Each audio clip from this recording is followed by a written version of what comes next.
I know it's following me. I can feel it.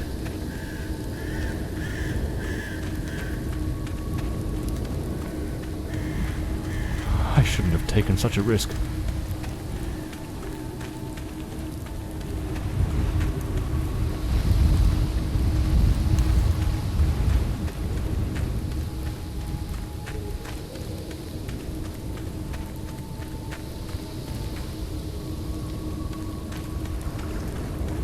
That sound. It's coming from the river.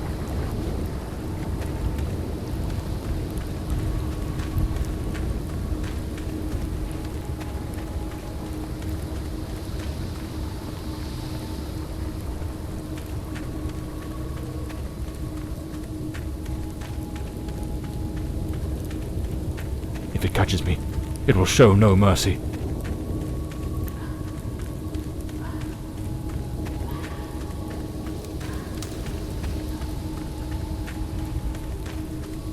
I know it's hidden somewhere in this forest.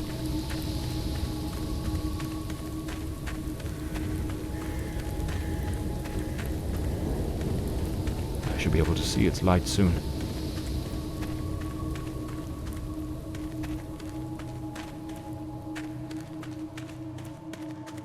At last, I can gather my strength and plan how to face that monstrous thing.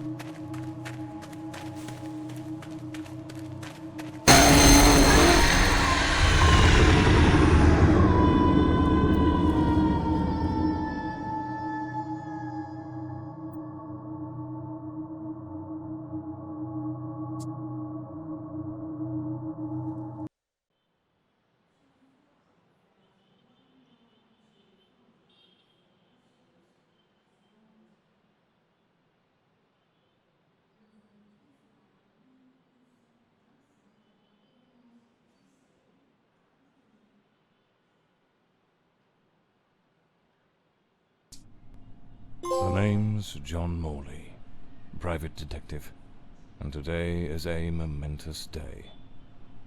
After enduring the most exquisite tortures at the hands of those blasted nurses, and being pumped full of enough medicine to fell an ox, today I'm finally free.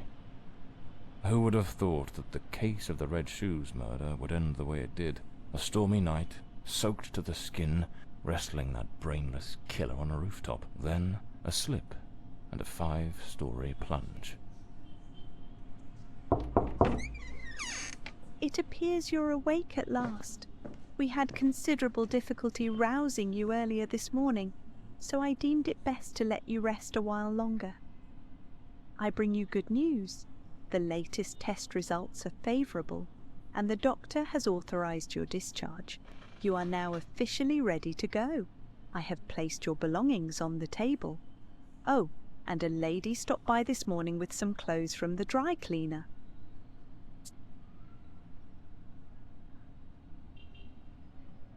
I've been having nightmares.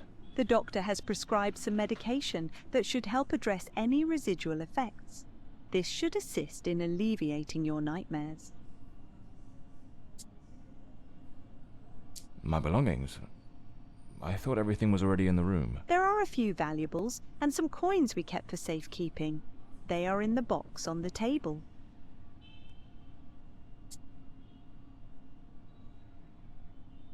A woman brought my clothes from the dry cleaner. Was it Penny? I couldn't say. She arrived quite early, before my shift began. I've placed the garments in the wardrobe to keep them from getting wrinkled.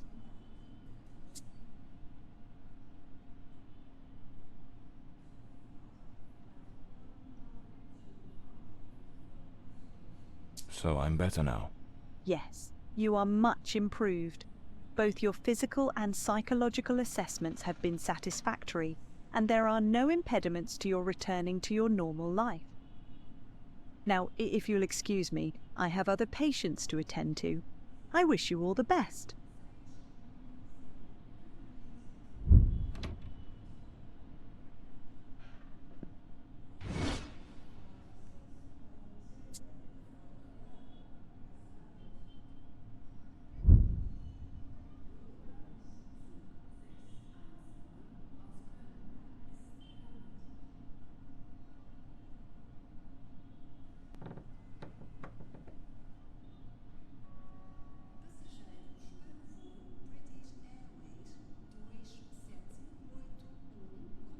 That's me, the bloodhound Morley.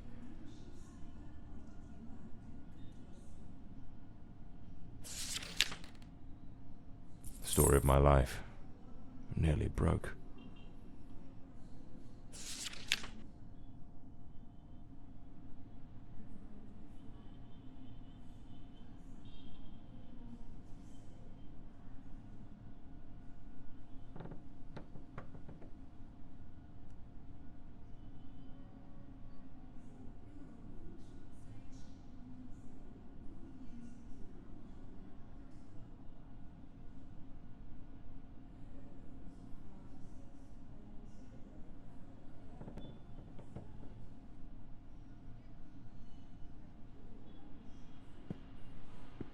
I better get dressed. The hospital gown that ties in the back. Blimey, what a fool I took onto that rain-soaked pavement. And to top it off, with that downpour, I ruined my best suit. But, well, that's all water under the bridge now, quite literally.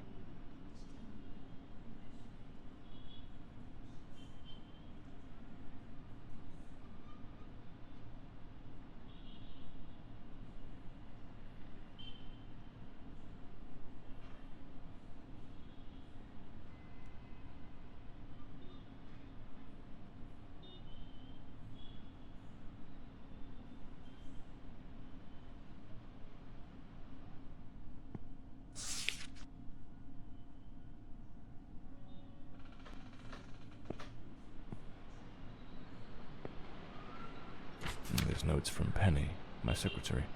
She must have left it here a few days ago while I was still under observation.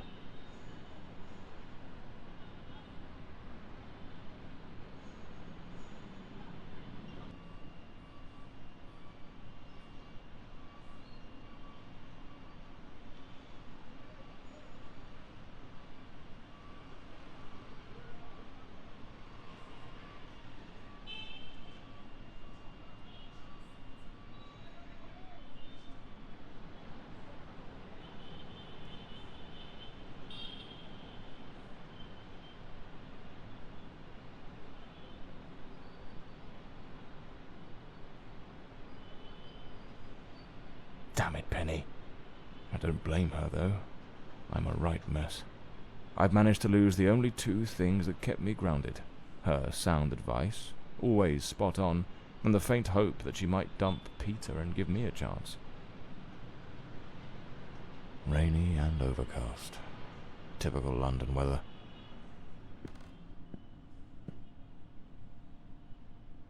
Blimey, it's nearly noon. I must have lost track of time in those blasted nightmares. Trench coat and fedora hat. Every detective's must have.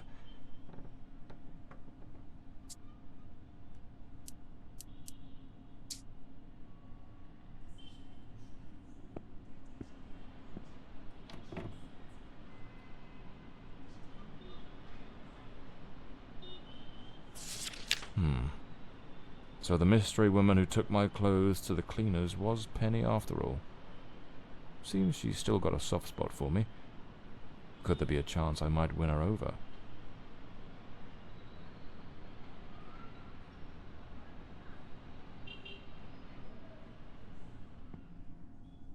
I'm not ready to leave just yet.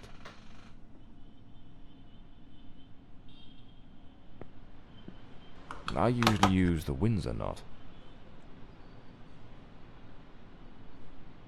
I should get myself a pair of derbies, or brogues. They're much more comfortable. Besides, if I slipped, it was because of those damned hard soles.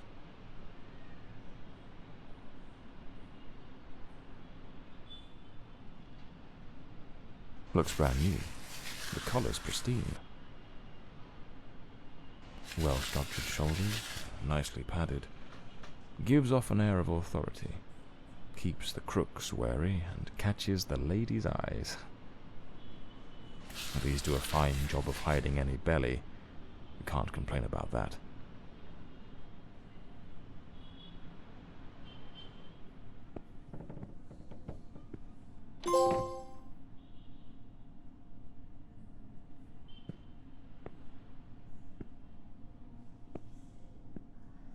better hurry up.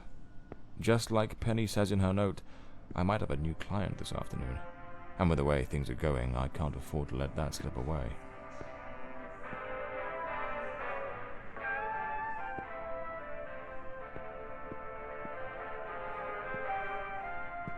All right, let's get moving. Today's the first day of the rest of my life.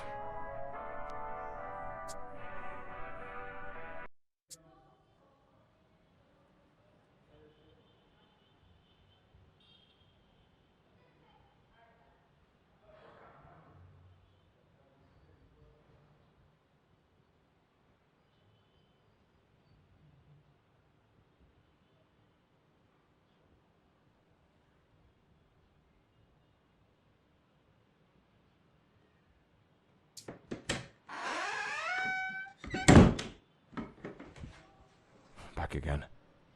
Feels like stepping into a forgotten paradise.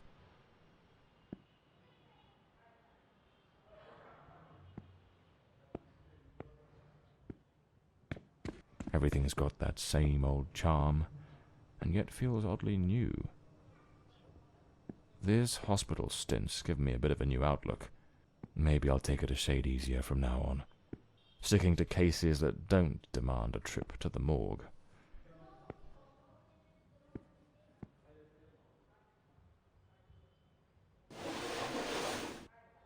Here they are, Penny's keys, just like it says in her note.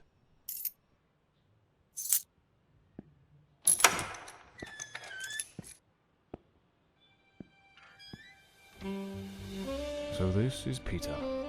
That smug grin's got "punch me" written all over it. Penny's desk. I ought to give her a ring and try to sweet talk her into coming back.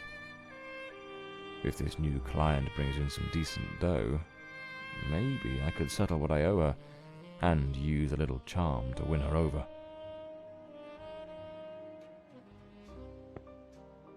The murder weapon from the cadaver collector case. Nasty business, that one.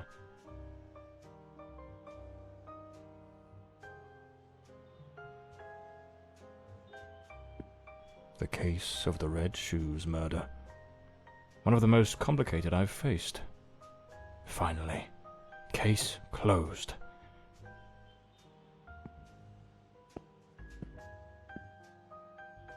Even the coppers missed it.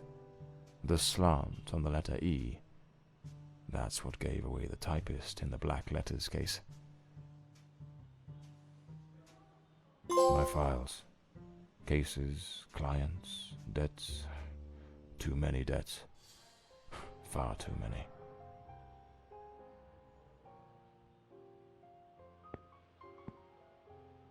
This case is worth its weight in gold.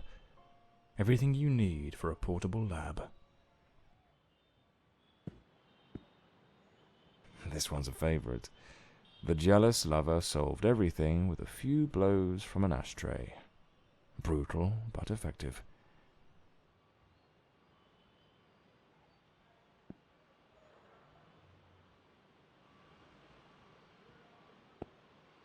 My desk, strangely tidy. Normally it's buried under papers, notes, bits of evidence. Penny must have wanted to leave everything spick and span before she walked out on me. Another one of my cards. But this one has my last name circled.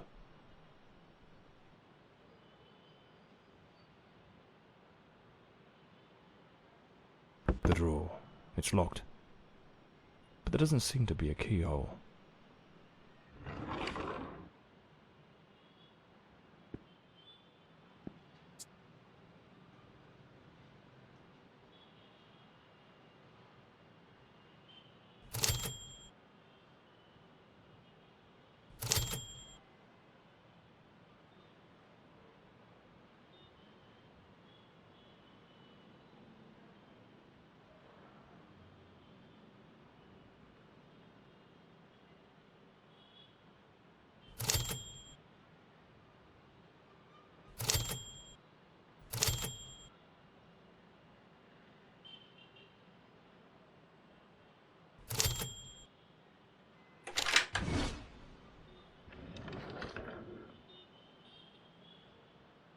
The Scarlet Page. I trust Penny didn't go snooping through my things while I was away. Oh, my apologies, madam. I didn't hear you come in. I was a bit distracted. Good afternoon, Mr. Morley. I trust your assistant informed you of my visit as promised. My apologies. I was rather engrossed and didn't notice your arrival. To whom do I owe the honour of this meeting? Lady Margaret Fordside, the 4th Countess of Bloomsbury. Lady Margaret, could you tell me what brings you here today? How can I assist you? I shall endeavour to be as candid as possible. 20 years ago, when my daughter was just 18, she was brutally murdered. It happened at our family estate, Bloomsbury Manor. Someone slipped into the house unnoticed, and upon reaching her room, delivered 5 fatal stab wounds to her chest, lungs, and heart. The police, eager to close the case, hastily blamed and condemned 2 violent thieves who clearly had nothing to do with her death. The investigation was closed, and justice was never served. I am prepared to offer you £30,000 if you take on this case, and a further £30,000 if you can solve it and bring the true killer to light. Tell me, Mr. Morley, will you accept this case? I understand your distress, Lady Fordside. But before I commit to anything, might I trouble you with a few questions? By all means, Mr. Morley. Ask whatever you must.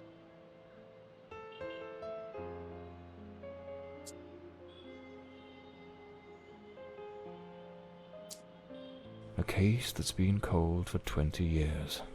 You certainly don't make it easy for me, Lady Margaret. What made you decide to seek out a detective now? For over 2 decades, I've fought tirelessly to have the case reopened, to prove that the real murderer escaped justice. But all in vain. Neither solicitors nor well-meaning police friends, nor even journalists hungry for a dark story have managed to uncover anything. Then one day, I read about your success in solving the case of the Red Shoes killer. Regrettably, I also learned of the unfortunate incident that left you hospitalized with grievous injuries. On the advice of your secretary, Miss Penny, I waited patiently for your recovery. And now, here I am.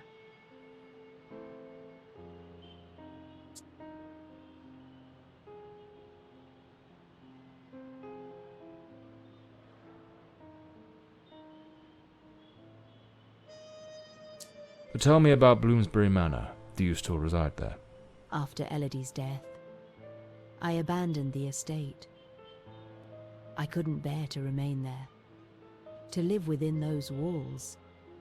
Even now, when I visit the manor, it still feels as though I can hear her footsteps echoing through the halls, her voice humming that old melody, the delusions of an old woman who has mourned her daughter for far too long, Mr. Morley.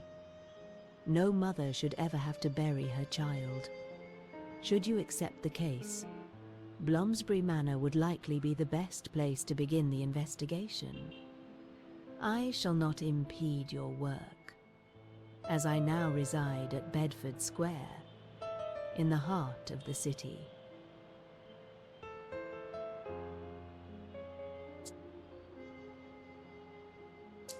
Tell me about the men the police arrested. Why are you so certain they weren't guilty?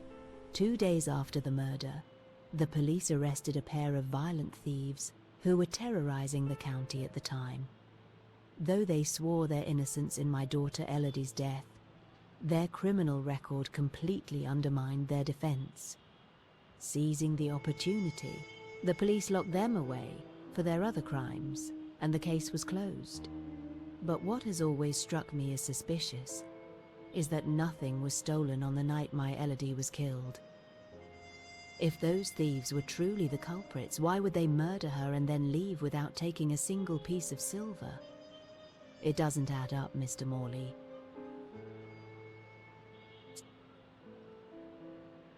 Tell me, Were there any witnesses? Did anyone see or hear anything? It happened at midnight. The house was practically empty at the time, with only a few servants and a guest who was sleeping in the west wing. I was the only one who might have heard something, as my room was next to hers. Unfortunately, I had taken a sleeping draught and fell into a deep slumber. It is a decision I shall regret for the rest of my days. Well, I believe I have all the information I need to get started. I accept the case and will begin the investigation immediately. I'm pleased to hear that. My butler will bring you the £30,000 tomorrow morning. Now, if you'll excuse me, I have matters to attend to. Once you uncover the culprit, contact me at once, and I shall promptly deliver the remaining £30,000. Please, Mr. Morley, unravel this harrowing mystery that has tormented me for so long.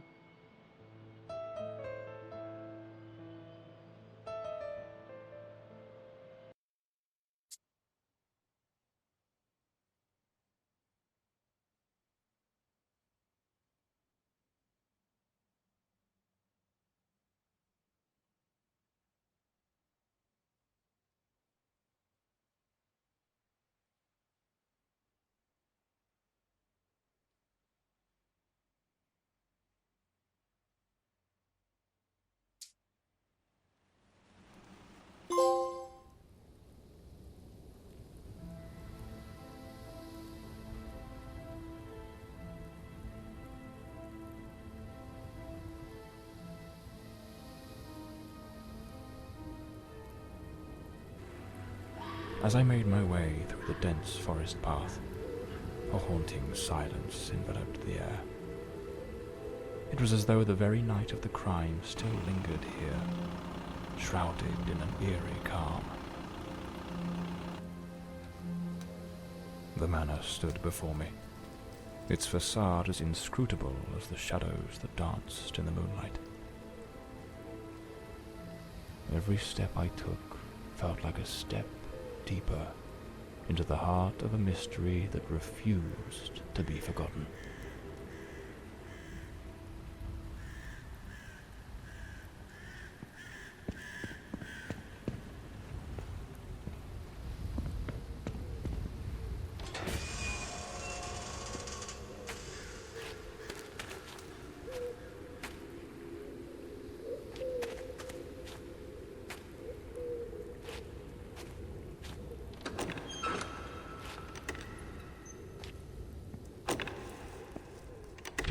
Not a sound.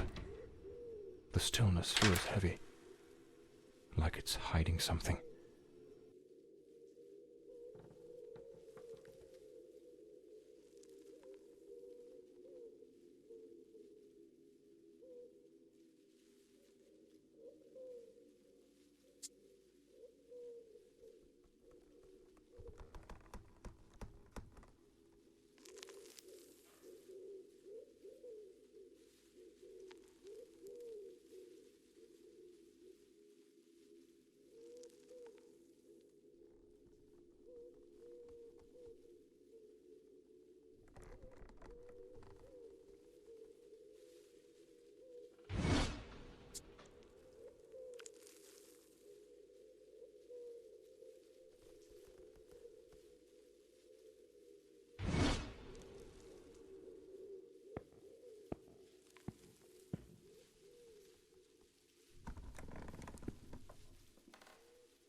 The door's chained up with a padlock.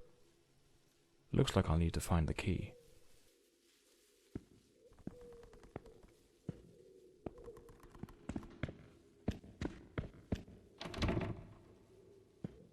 A blue moon, fitting for a place haunted by its own secrets. Looks like the Countess left this for me. It could be useful for getting around the place.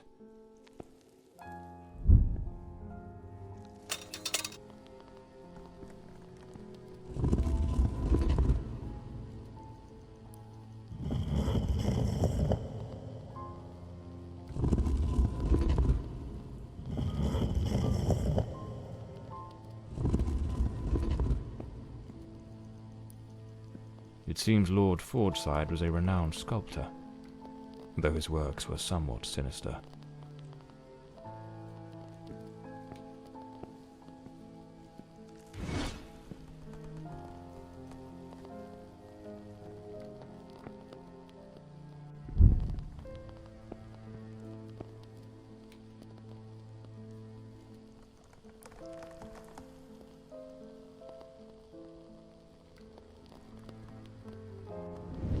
So, the housekeeper left a note for the Countess, asking her to meet here on the day of the murder. I wonder what truly happened during that encounter. Very well. Let's piece the events together, step by step. A globe resting in a beautiful wooden stand.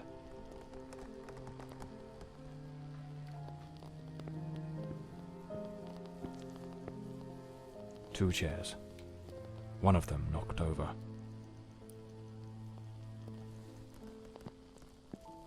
The housekeeper's cup is still here. Tea spilled across the table. She never got to drink it. Looks like someone arranged tea in the library that day. An empty envelope. Did the housekeeper hand the Countess a letter? Lipstick stains. Same shade the Countess wore when she visited my office. It seems they met here. But something went wrong during the conversation. I am very angry. After all these years of service, this is how you repay me? Walking away like this? I'm sorry, madam, but the situation has become unbearable. My bags are already packed.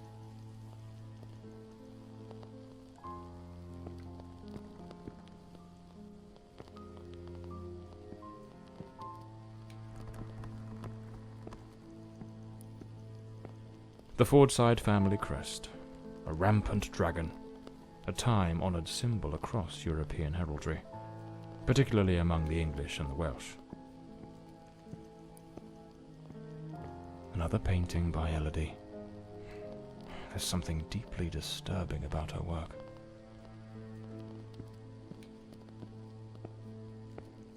Looks like this is the Fordside family book, showing some of their ancestors.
Another painting by Elodie.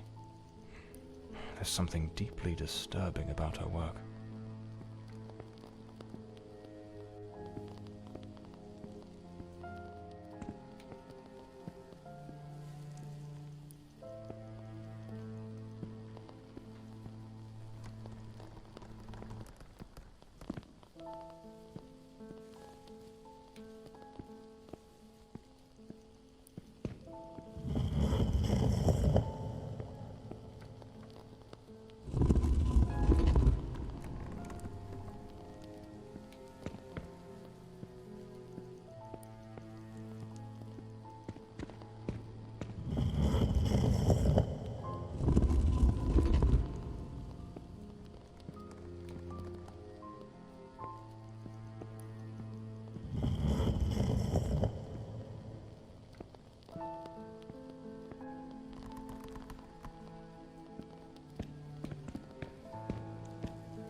This must have been some sort of private study for the Countess. This looks like the key to the main hall. Could be my way into the heart of the house.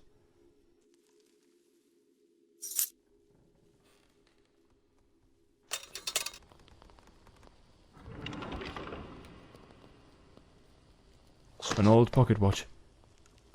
It probably belonged to Lord Fordside, Lady Margaret's husband. A British passport. Lord Fordside was undoubtedly a man of the world.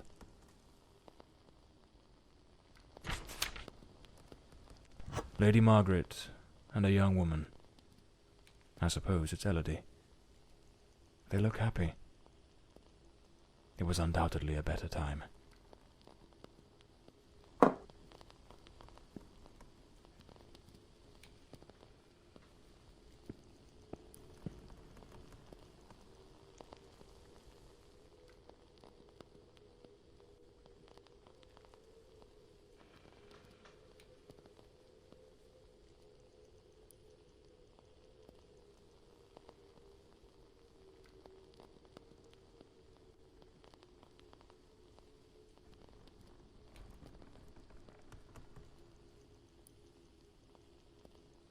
Elodie was committed to a psychiatric facility, but she supposedly recovered from whatever ailed her.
The Countess threw the housekeeper out in a fit of rage. In her haste, the housekeeper forgot one of her bags. What was it that unsettled the housekeeper enough to abandon her post so suddenly?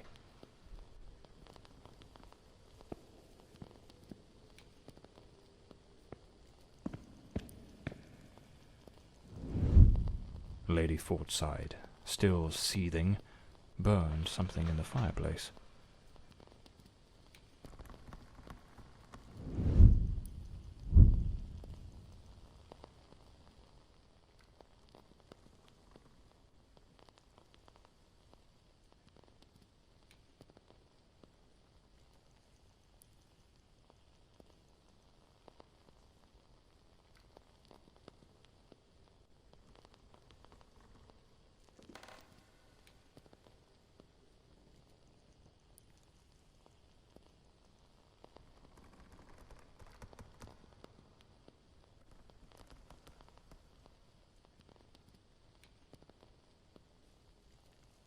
The housekeeper resigned. Seems something, or someone, troubled her greatly. Enough to break the long-standing family tradition tying her to this place.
Here lies Elodie.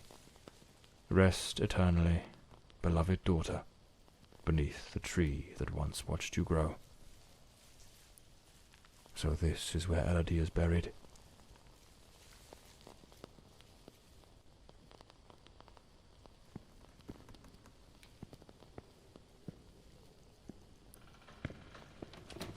This door is locked as well. If the Countess wanted me to investigate, why didn't she leave the doors open?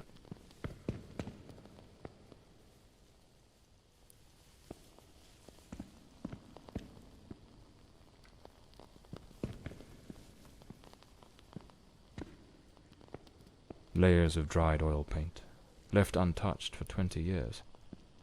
It's as if time stopped the moment Elodie laid down her brush. Feels like the room's holding its breath, waiting for something to stir. A grand ship on the open sea. Looks like the last painting Elodie was working on was of a ship at sea. The whole gallery is filled with maritime references. She seemed quite obsessed with it. A man with his back turned, watching a ship go down. This door appears to lead out to the back garden. Locked with a padlock.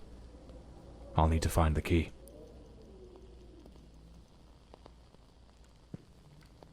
Looks like some sort of clue. Trace the tree's journey from birth to decay. Follow the path of the artist in a thoughtful display. Arrange the 4 stages and the door will obey. Unlock the path ahead as art lights your way.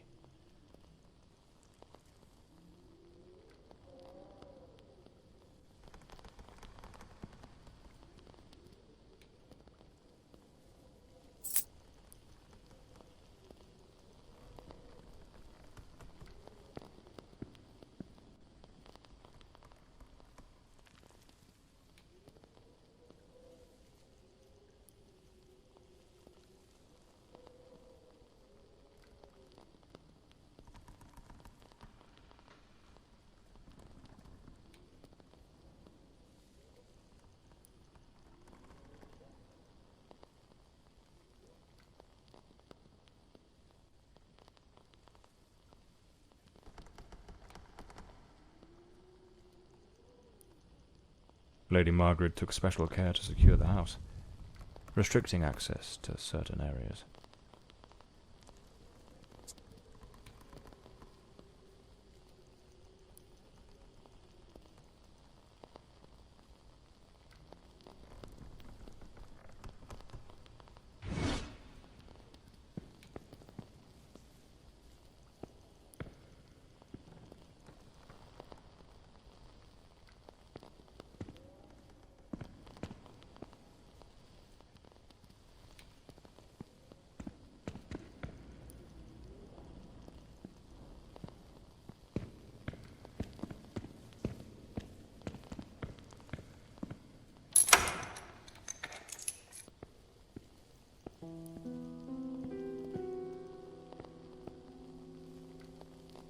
A young woman screaming in the middle of the darkness.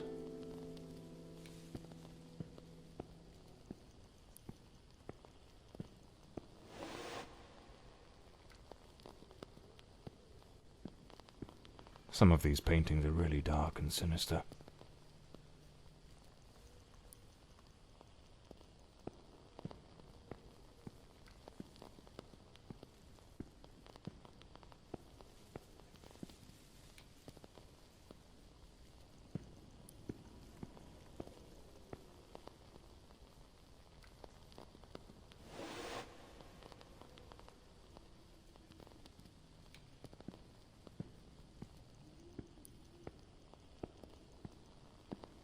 This looks like Elodie's diary.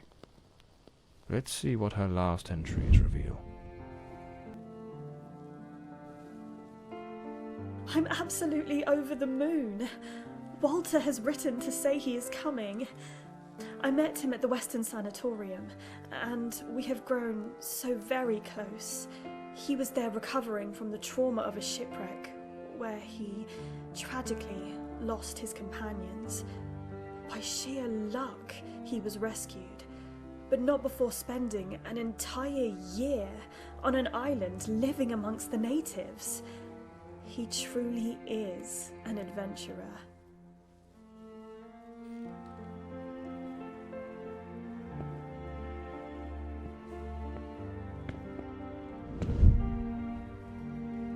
I'm so happy. Walter has finally arrived. I must admit, I am utterly captivated by him.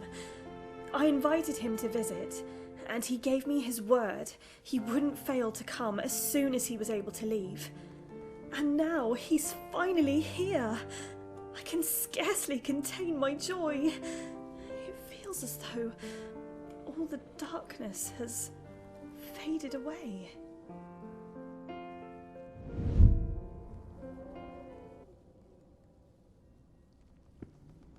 They looked so in love. So happy. I wonder what became of Walter after Elodie died.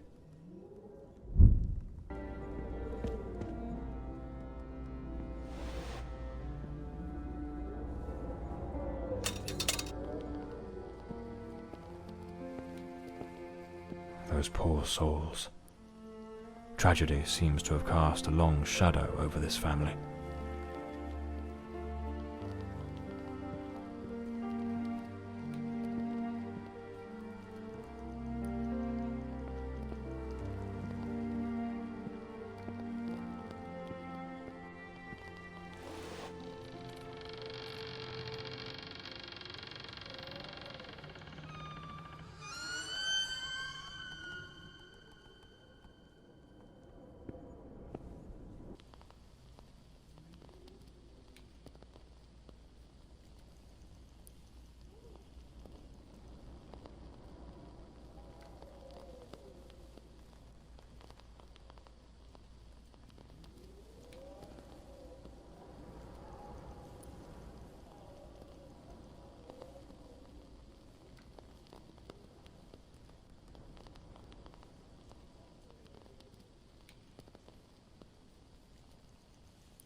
It's not here. It's simply not here. This must be the Countess's handwriting. What was she searching for? Looks like a commercial seaman's yearbook, listing ships and their crews. It's open to the pages under S.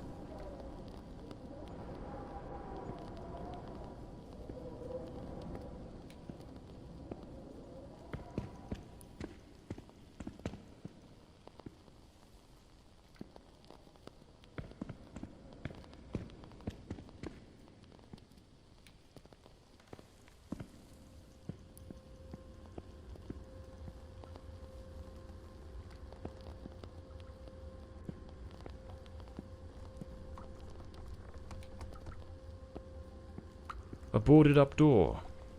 The access to the servants' quarters appears to be blocked for some reason.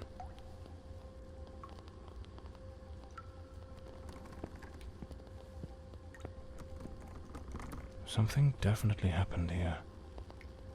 Was it a struggle? These broken chairs. Someone must have held them to the ground with great force.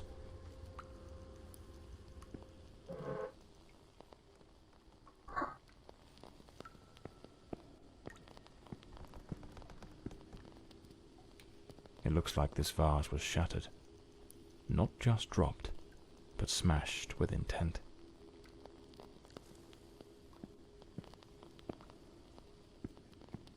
Some of these tools have been bent, likely trampled over.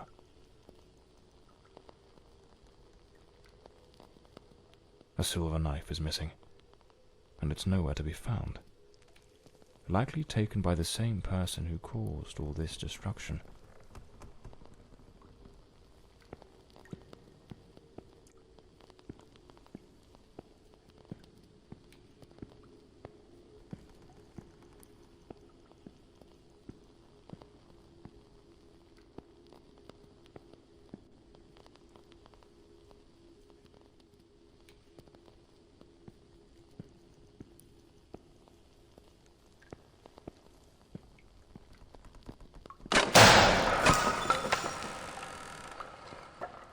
Looks like the crowbar is broken.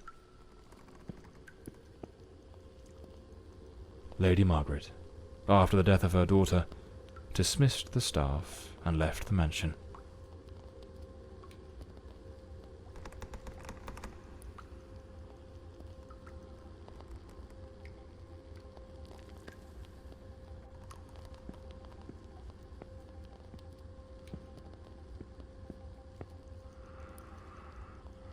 A pair of blood-stained scissors stuck in the sink basin.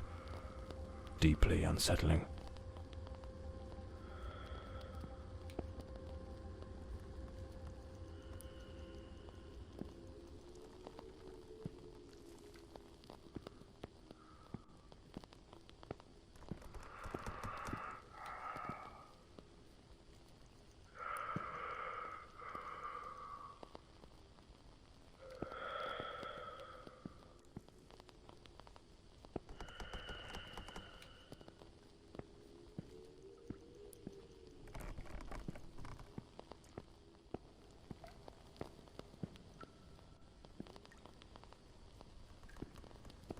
A good way to motivate the staff.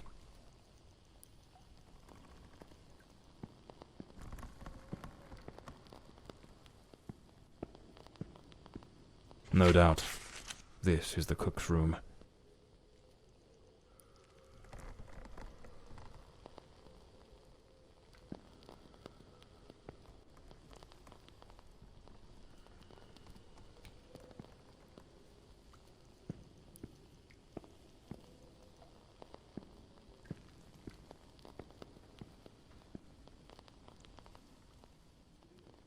A doll pierced with an awl. A warning? The young maid was an avid fan of actor Valentin Rudolph. What a collection of posters from his films.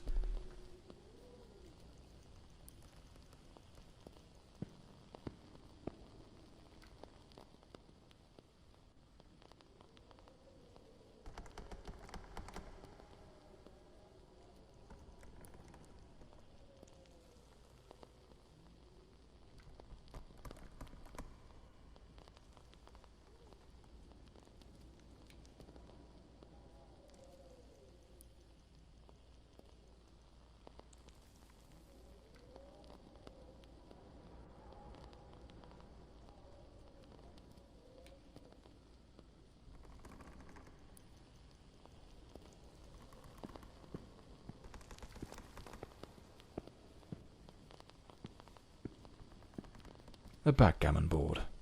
One of the oldest board games.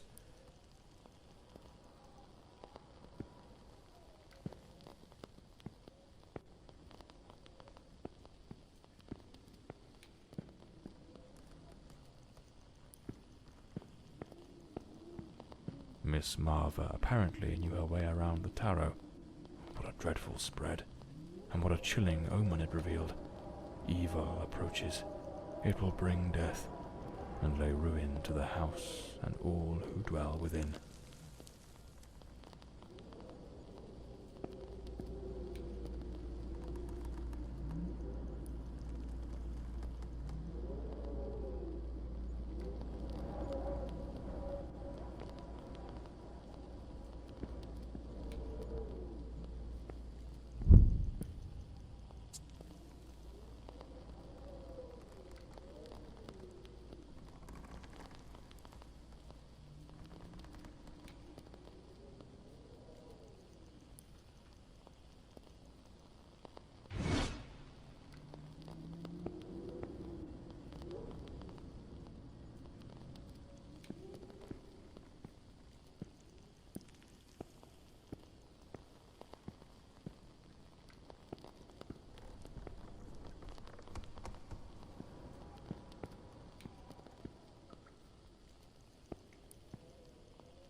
There's someone else in the house.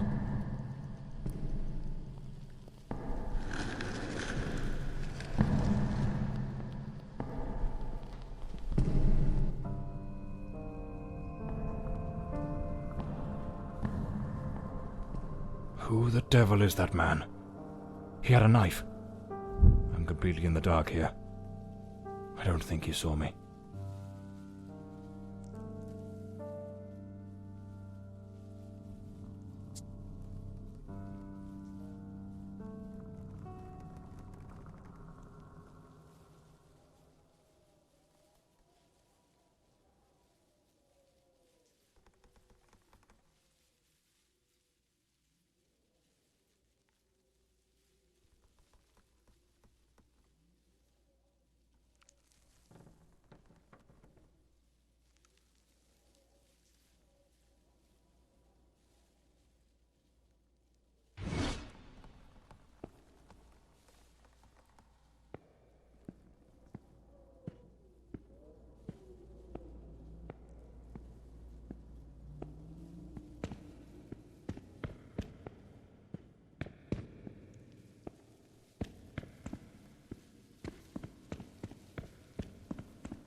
Another boarded-up door.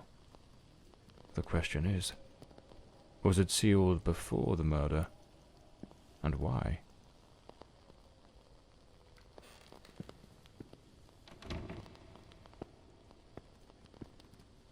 This must be Walter Brandon's room.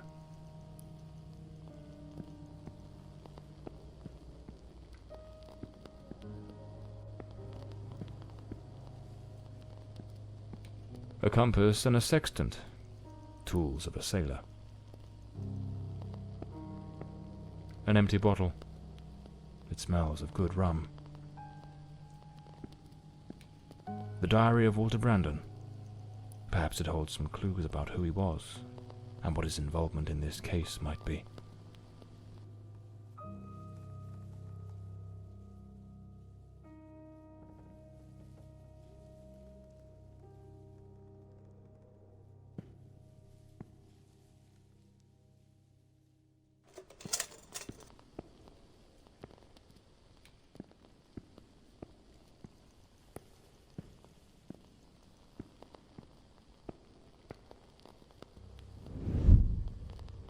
I am terrified that man has found me. I fear something dreadful is about to happen.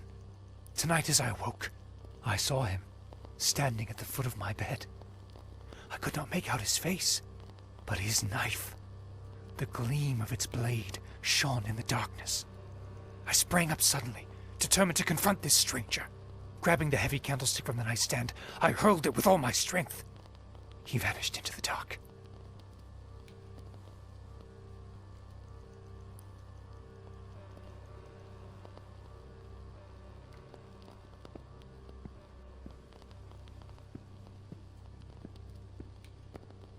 A model ship. Mr. Brandon must have felt a deep yearning for the sea.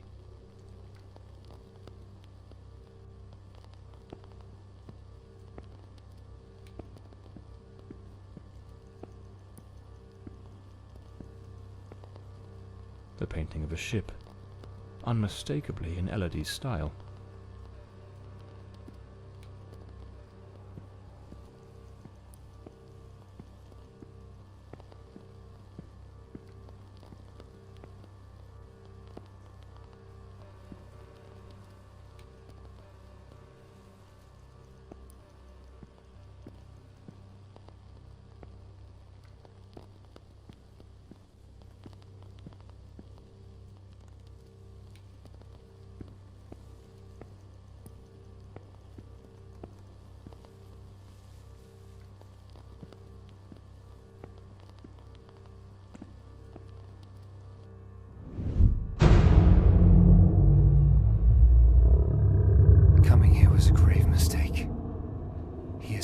me, watching and lurking in dark corners, waiting to surprise me. I dare not tell Elodie. She would think the one thing I dread most for her to believe. I see him again from the window, watching me. His long hair and beard obscure his face, and he still holds that knife. He means to kill me.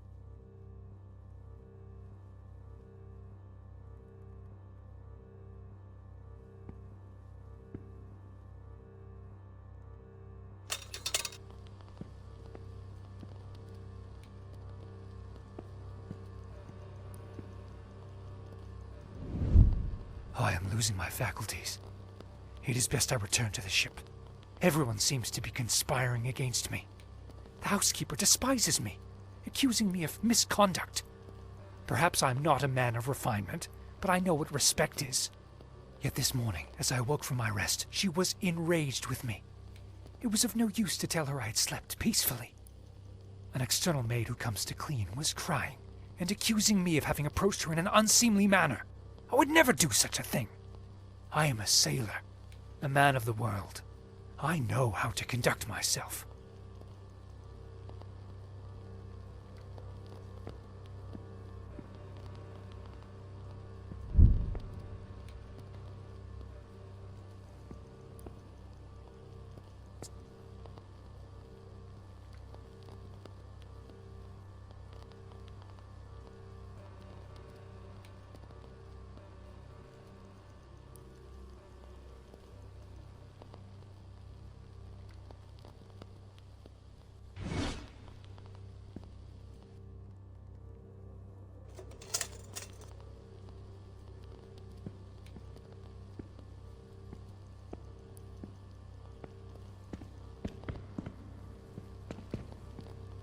The last entry in the diary, dated the very night of the murder. My beloved Elodie, why can you not believe this poor sailor who only wishes to love you? I have left everything behind. My ship, the sea, all my world, just to be by your side as you asked me to. Damn it. I can hear the man with the knife coming up the stairs from the hall.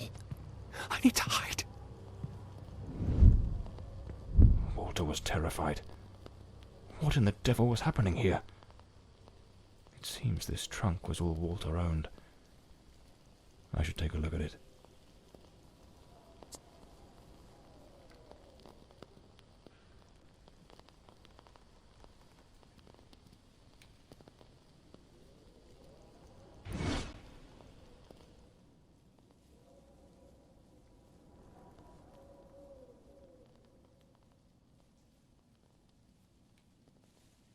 Looks like the key to the back garden. I better head back to the staircase gallery. Pretty sure I saw a door to the outside there.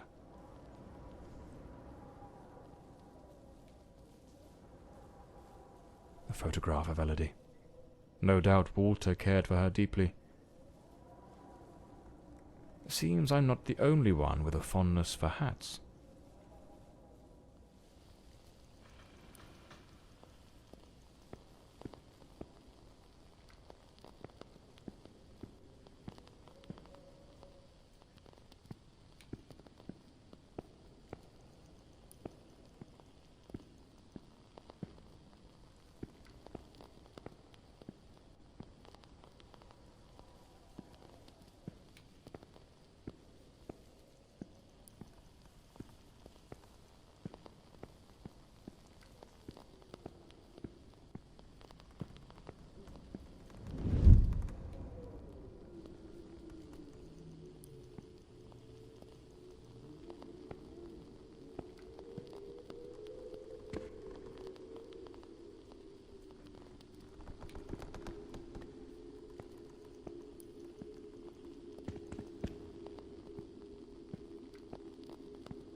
despite his injuries, the killer rid himself of anything that might incriminate him before fleeing the scene. The boots, the coat, even the knife. It's a chilling thought, but those very items remind me of the figure seen lurking near the manor, the same figure Walter Brandon spoke of with such dread, and perhaps the very one who was said to have harassed the maids. That mysterious presence was, in all likelihood, the murderer of Elodie Fordside.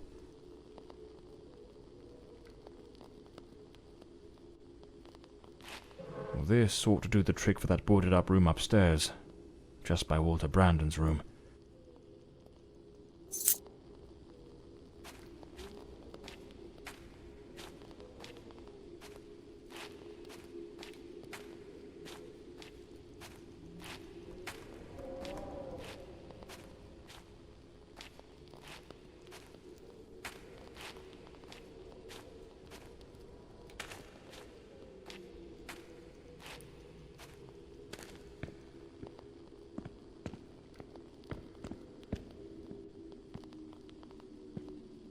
At that old fountain in the garden, now little more than a basin of stagnant water, one can still make out the faint impressions of bloodied hands.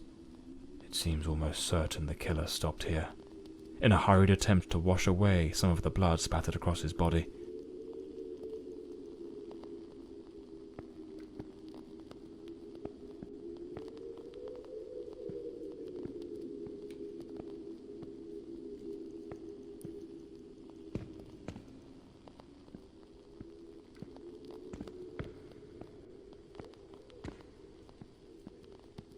The gate still bears the macabre traces of that old tragedy, like a silent witness, pointing to the path taken by that murderous beast as he fled.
Unlabeled liquor bottles.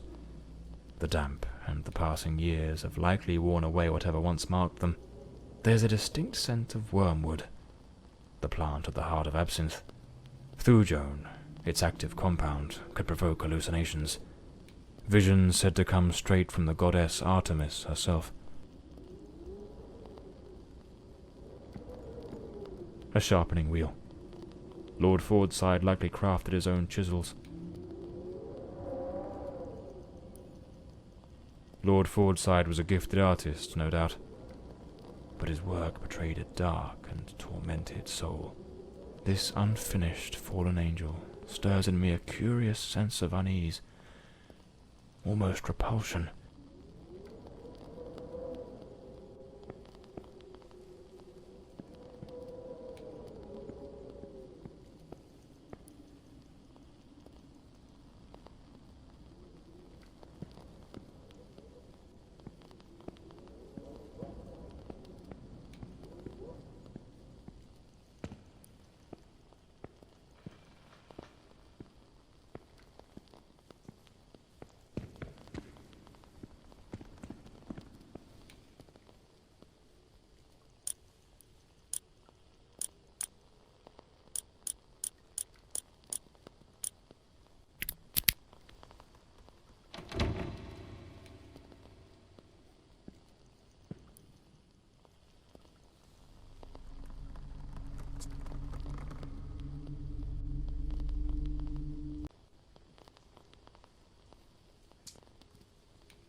The door is locked. I'll need to find the key.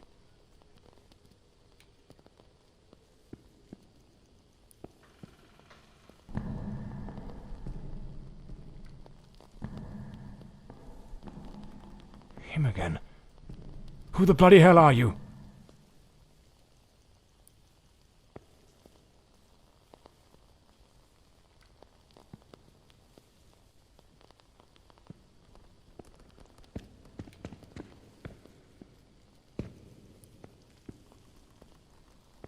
Where's that man gone?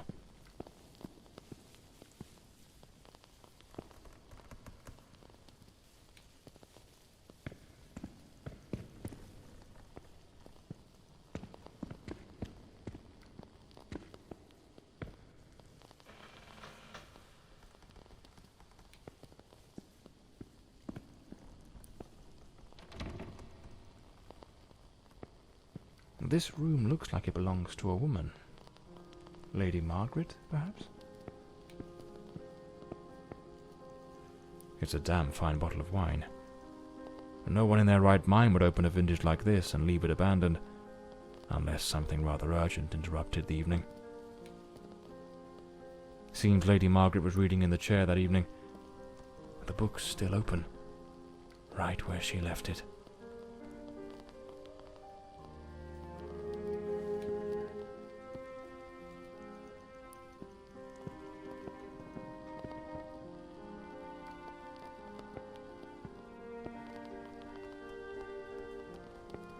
The bed is made. The Countess hadn't yet gone to bed on the night of the murder.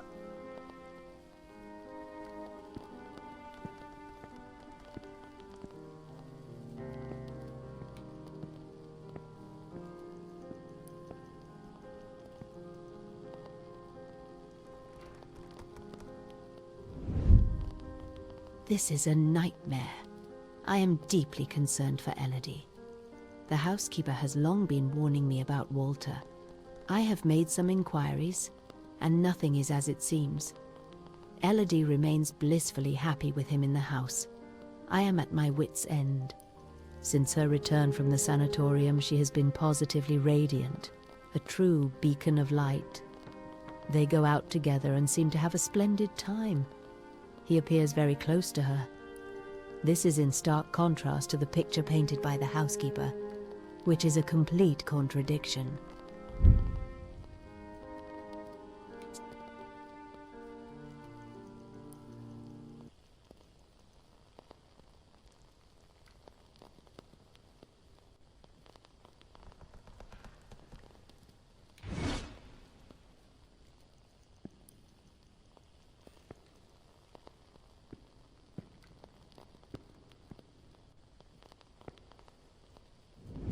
Last night I heard him scream.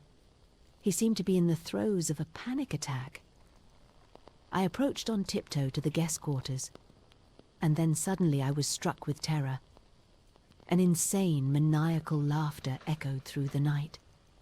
It did not sound like him. The following morning, Walter and Elodie went out to sail on the pond. Everything appeared normal, and he was the most charming he has ever been.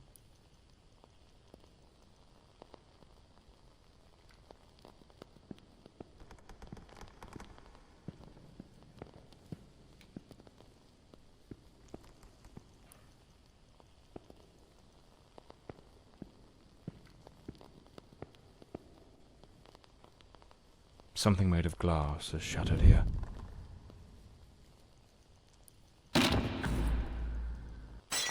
Oh my God, what is that noise? It's coming from Elodie's room.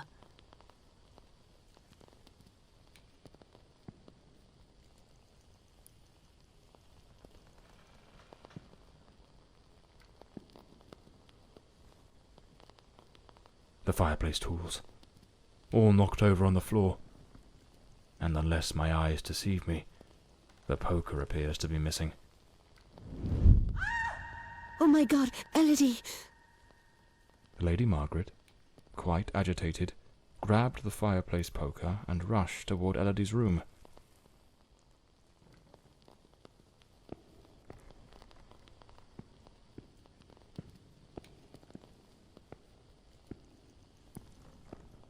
I should finish gathering all the clues from the Countess's room before exploring other parts of the house.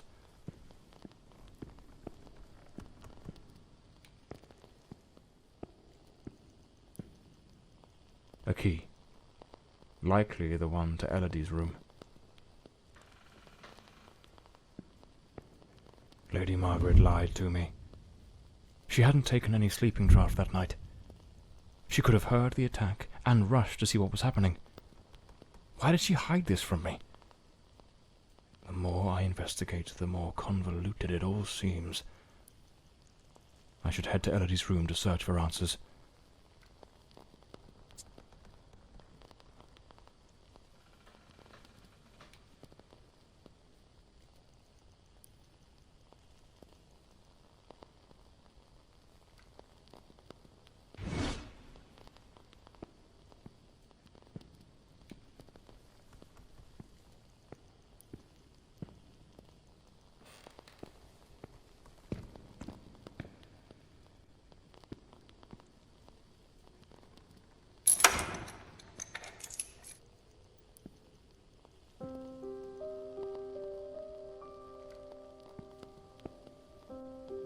A pool of dried blood. There's no doubt now. This was the scene of the crime.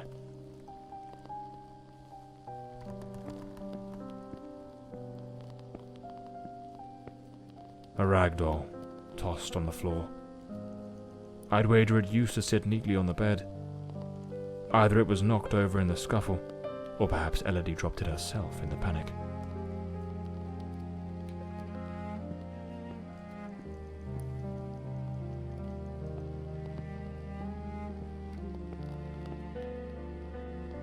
Photograph of Elodie Fordside and Walter Brandon. If my memory serves me right, looks like it was taken at Westland Asylum.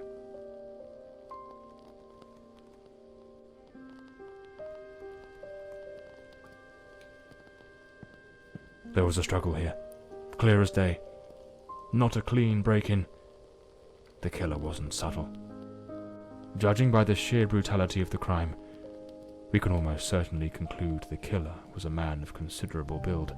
The blood-stained coat, found alongside the greenhouse knife, suggests that the mysterious figure seen loitering nearby may, in fact, be the very same individual who committed the murder.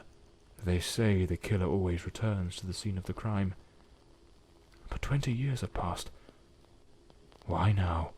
Let's attempt to reconstruct the events, just as they might have unfolded that night, and try to understand precisely what happened.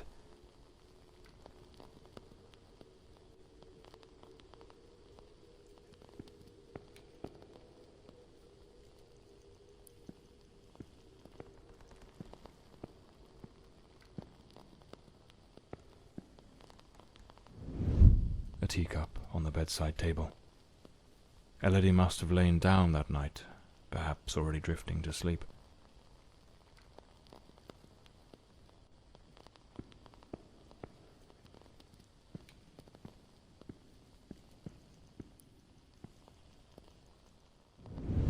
The door's lock, completely broken, indicates someone forced their way into the room, likely startling Elodie awake.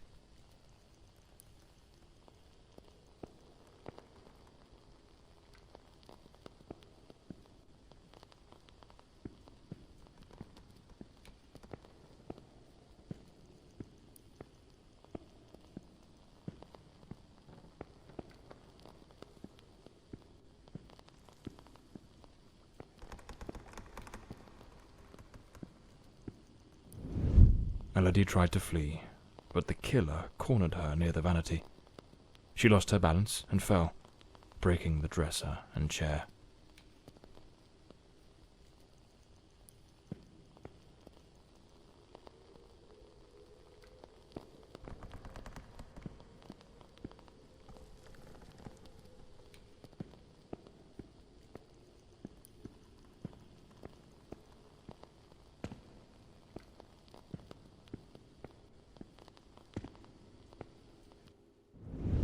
The killer dragged her to the bed against her will. In the struggle, one of the vases fell from the mantelpiece.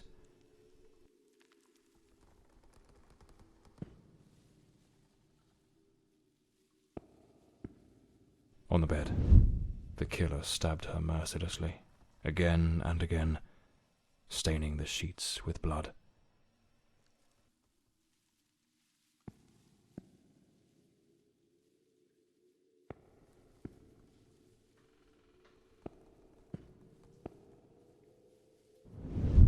That's when Lady Margaret arrived, striking the killer with the fireplace poker, knocking him away from Elodie.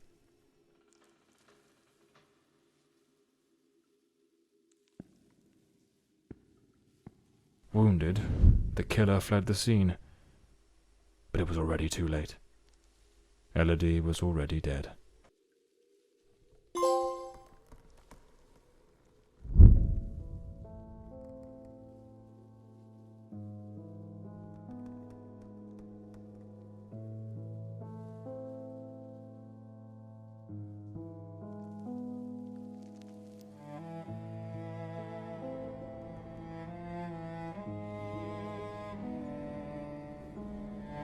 The old Bloomsbury mansion.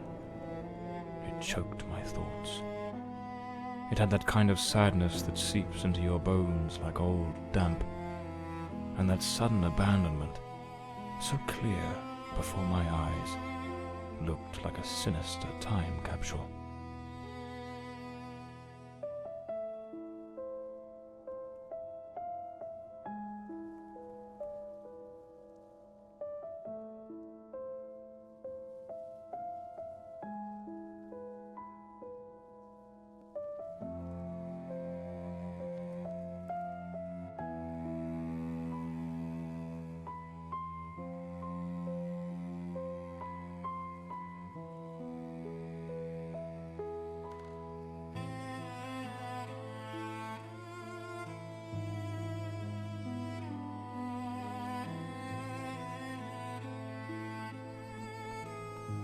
One thing was certain.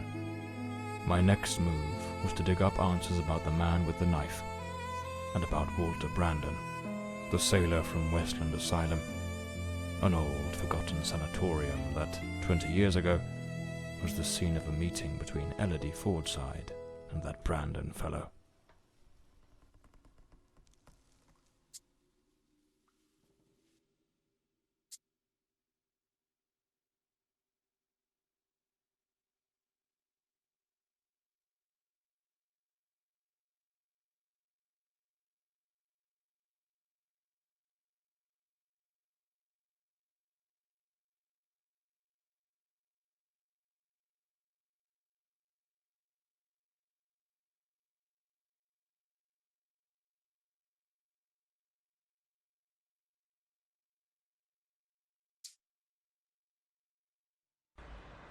It was an ungodly hour when my battered car crept along the winding, shadowed road leading to Westland Asylum.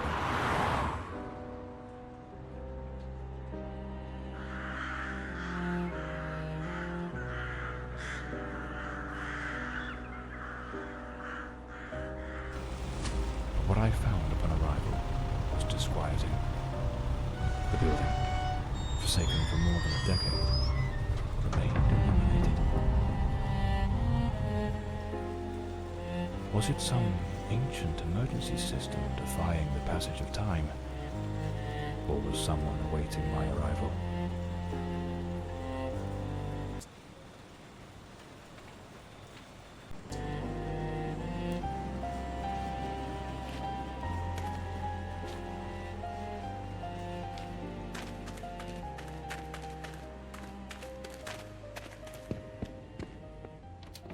The front door, sealed shut. As expected. Nothing's ever straightforward, is it? I'll have to find another way in.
So, there's an alternative entrance, hidden somewhere in the wall of the asylum.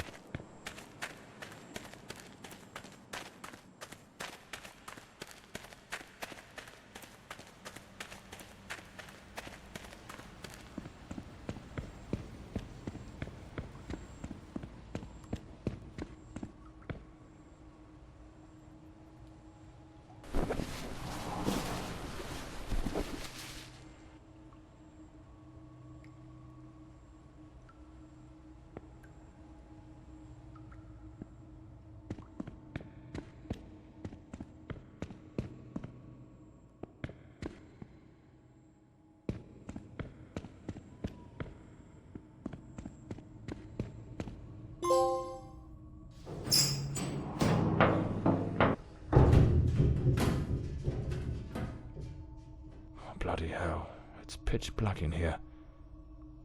Looks like I've stumbled into what could be the kitchen.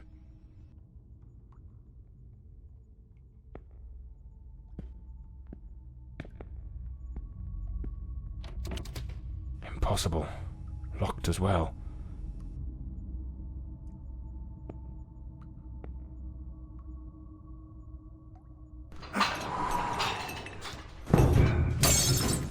Damn it. The lantern. It's broken. I'll have to manage without it for now.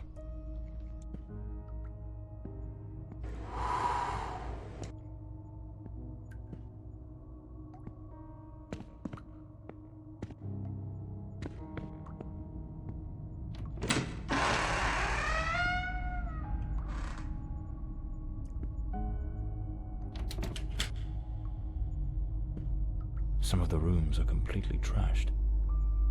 I didn't expect the asylum to be in such a state of decay.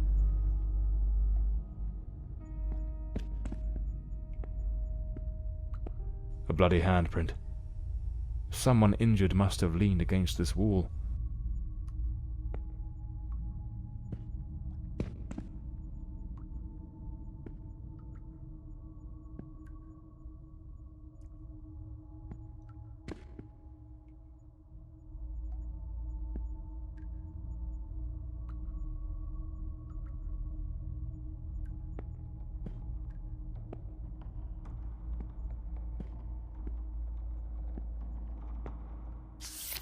May 1922. This letter was written half a year before Elodie's murder. It's possible she was still a patient here at the time.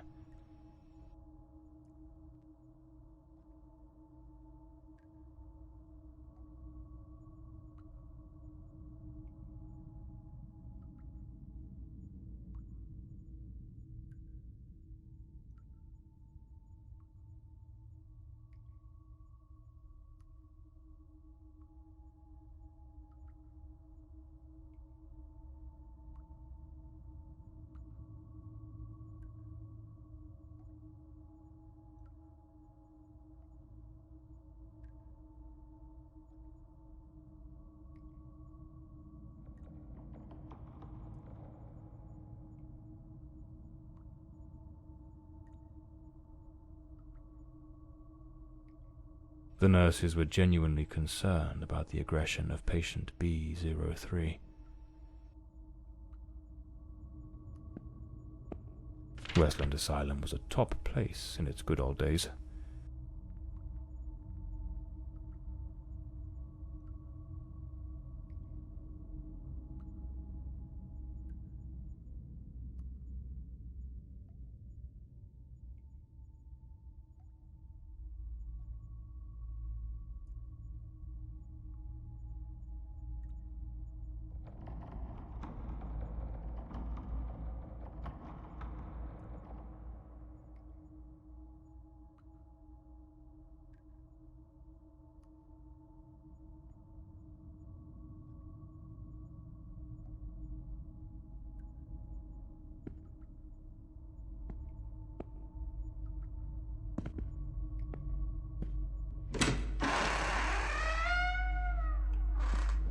The girl? How is the girl? You mean Miss Elodie Fortside? Don't worry, that bloke didn't lay a finger on her. But you took quite a knock. This is going to smart.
The asylum was shut down 10 years ago.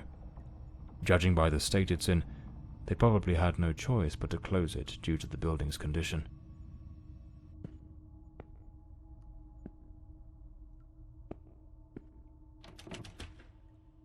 It's locked.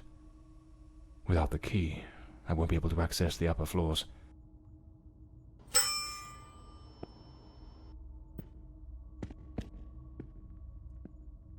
Some basic rules, but quite necessary, I must say.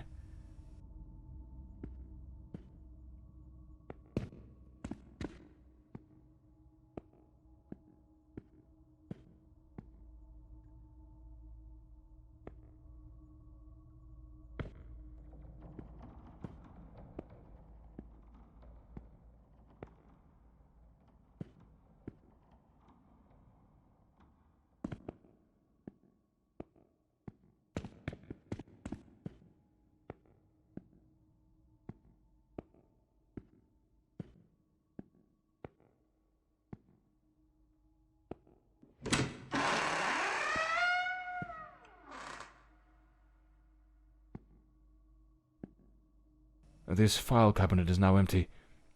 It probably held all the records of the inpatients.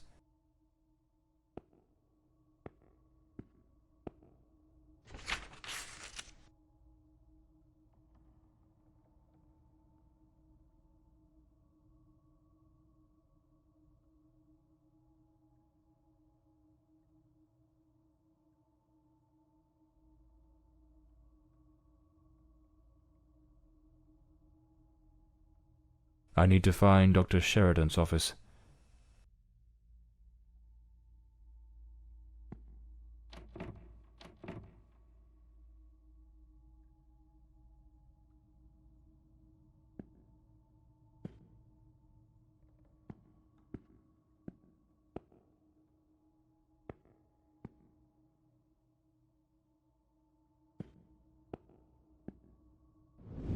We must formalize the admission of Miss Elodie Fortside. I have her file here. That girl? What do you think of her? I don't quite know. She seems a good girl. I do hope she recovers soon. I know what Dr. Mulder thinks of her. Oh, don't be wicked. You cannot tell me you haven't noticed. Have you seen the way he looks at her? Shh, hush now. Someone's coming. It seems the nurses were gossiping about a certain Dr. Mulder, who appeared to be especially taken with Elodie.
Hello? Hello? Can you hear me? Mr. Morley, is that you? Lady Margaret? Mr. Morley, I'm so relieved to hear your voice. I've been trying to reach your office, but I couldn't get through to anyone. It's awfully late at night, Lady Margaret. How on earth did you know I was at Westland Asylum? Well, I was already in bed, truth be told.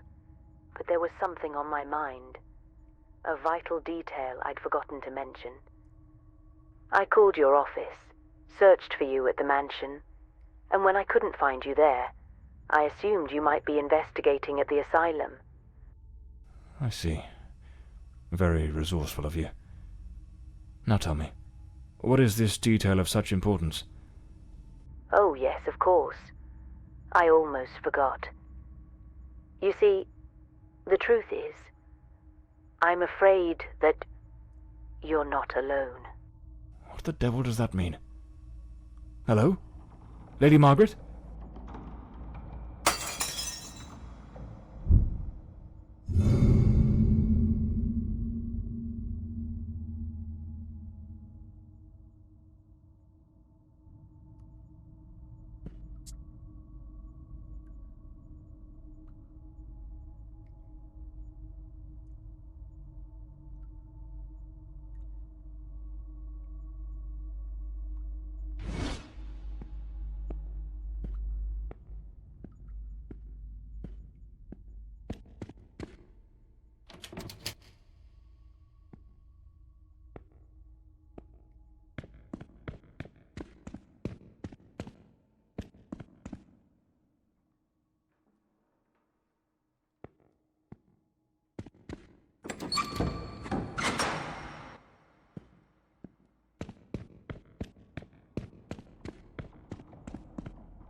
Is someone there?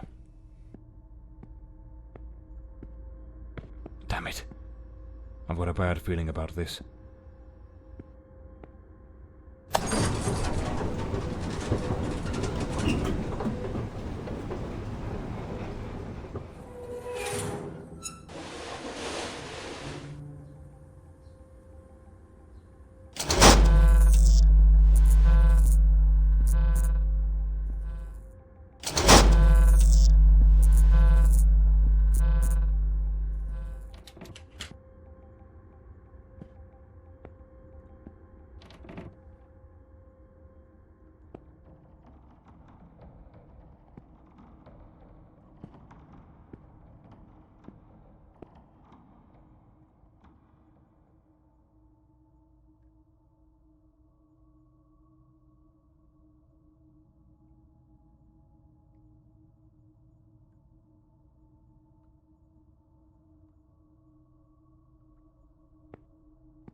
Internal report.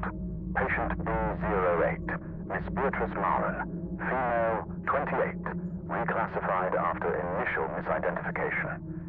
Miss Marin presents with severe self-destructive behaviors. She engages in autosarcophagy, self-cannibalism that has markedly compromised her physical integrity and compulsively ingests her own hair. These actions, driven by deep psychological torment and overwhelming despair, leave her in a perilously fragile state. As a precaution, she is secured in a straitjacket and confined to an environment entirely devoid of any utensils or objects that might facilitate further self-harm. Her treatment protocol centers on the administration of potent sedatives to alleviate anxiety and curb these impulses, with ongoing monitoring.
Internal report.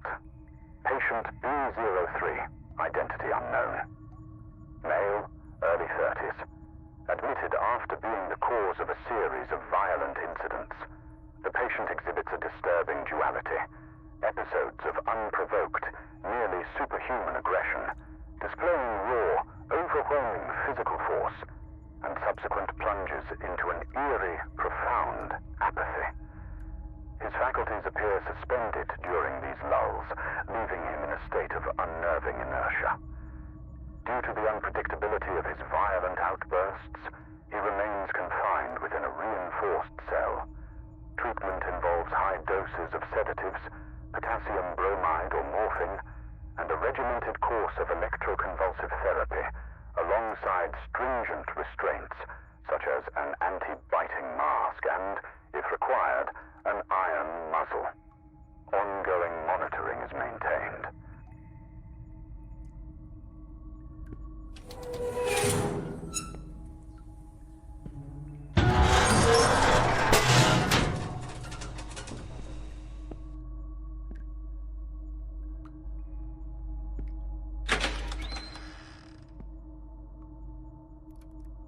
Internal report.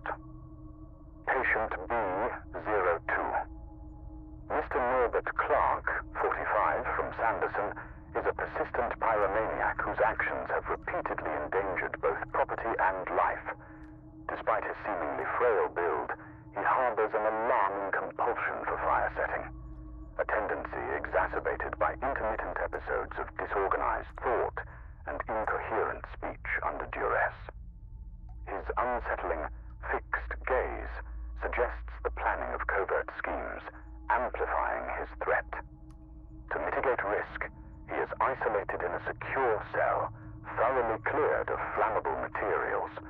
His management includes a regimented program of sedatives and antipsychotic medications to stabilize his manic and schizoid symptoms, with vigilant oversight maintained.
This room gives me the shivers.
I need to hide. Quickly.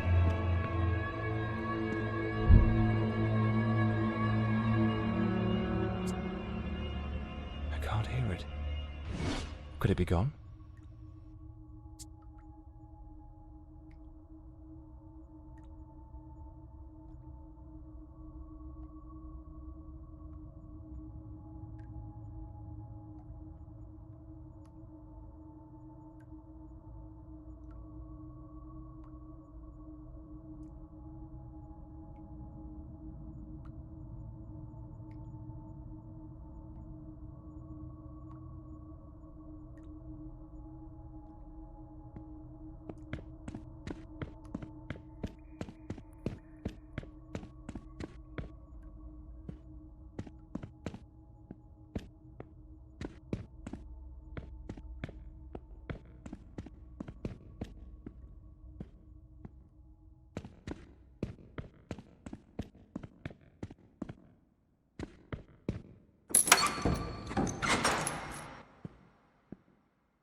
A maintenance uniform. Oddly well prepared. Not a speck of dust on it. Clean water, an apple, a bit of bread. The food's still fresh. A cigarette case, with a bit of tobacco still inside.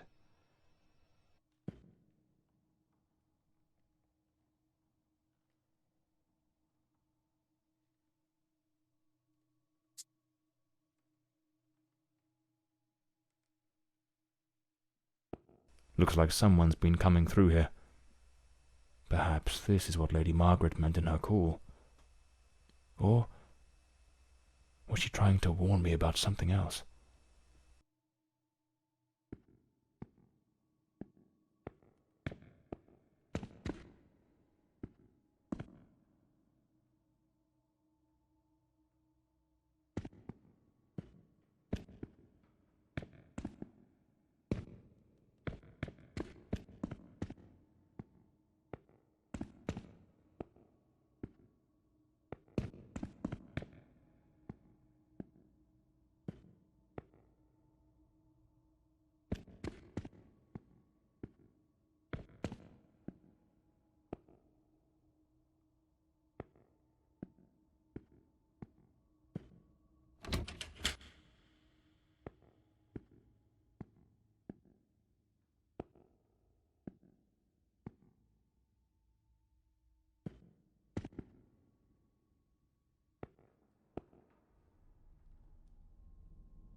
I'd rather not go through there. Looks ready to cave in at any moment.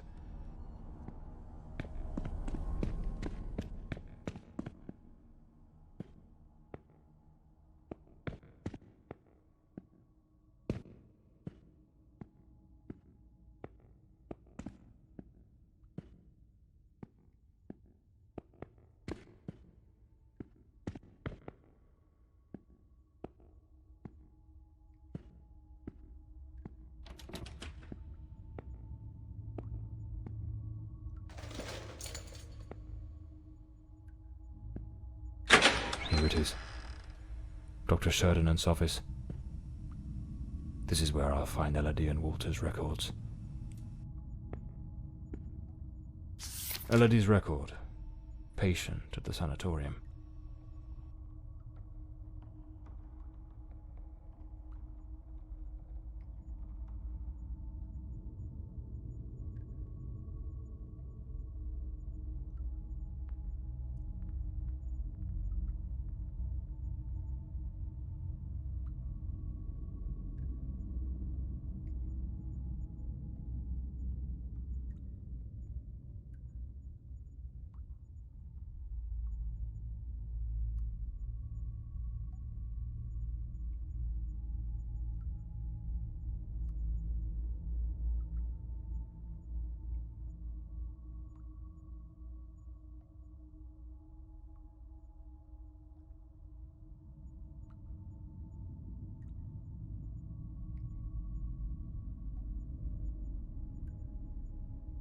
Nothing of interest here.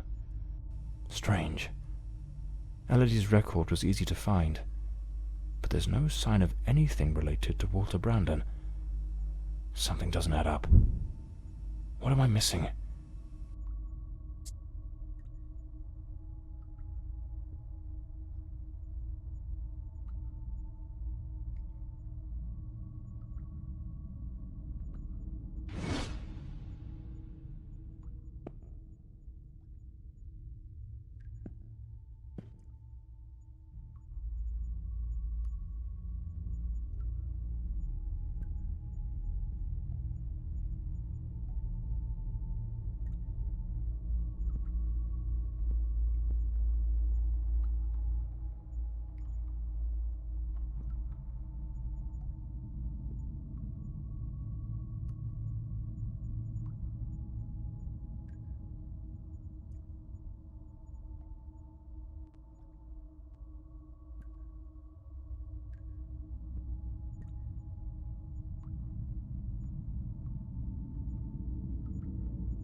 Wait.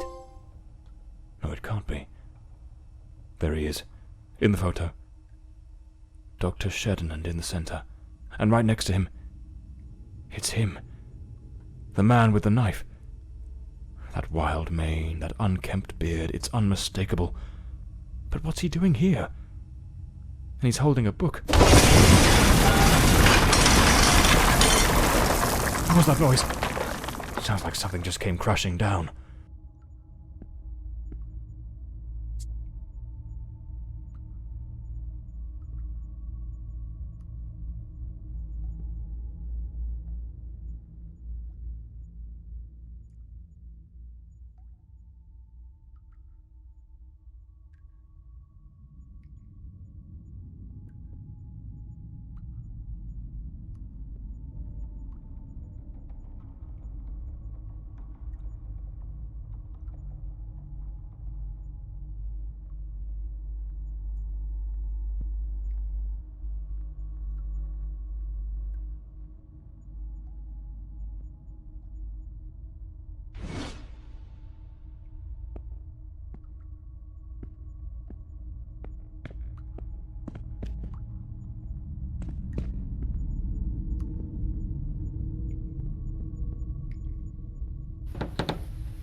The adventures of Walter Brandon, the intrepid captain of the Stella Maris, braving the treacherous South Seas.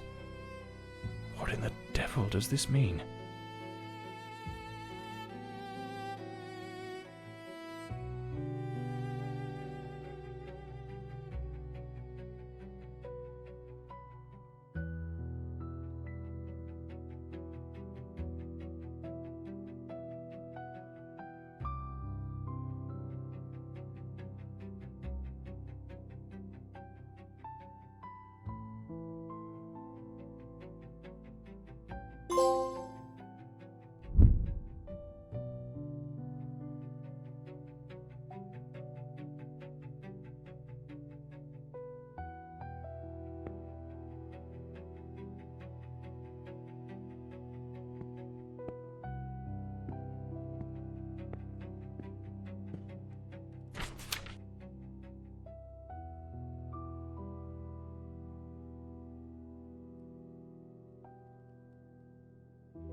This must...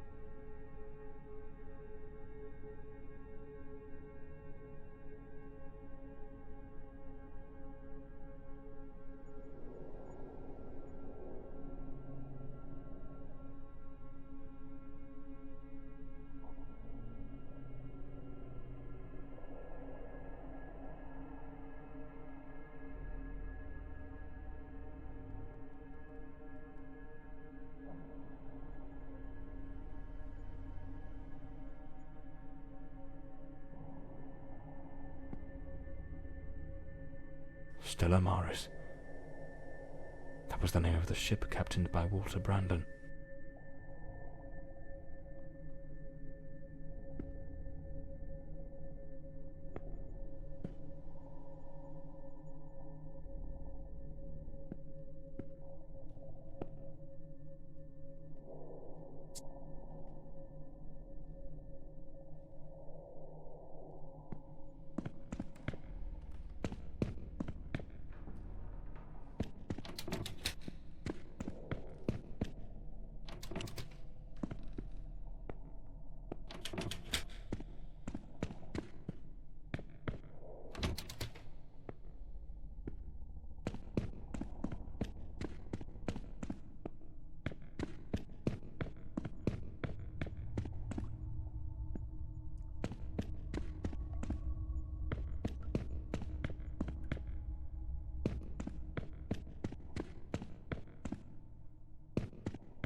Powerful drugs for depression.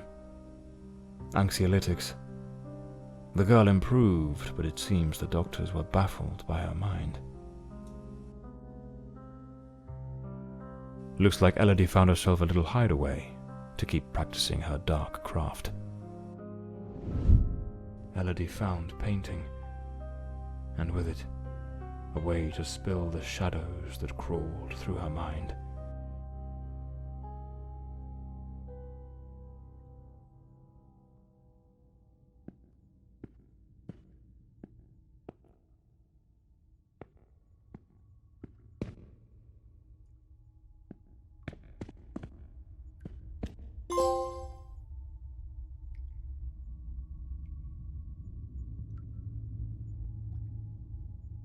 A pair of scissors and a comb.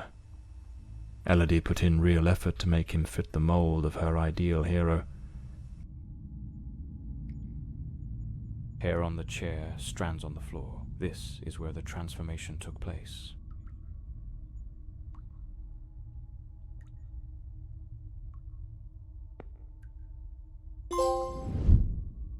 She remade patient 1365 in the image of her most secret longings.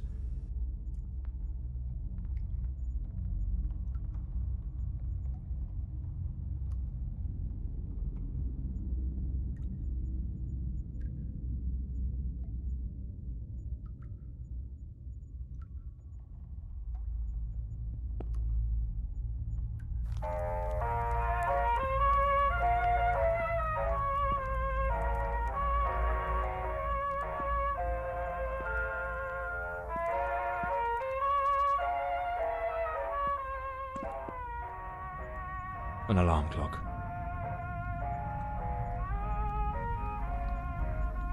Most likely, they used it to slip back to the second floor before anyone noticed they were gone. Every detail planned to perfection by Elodie.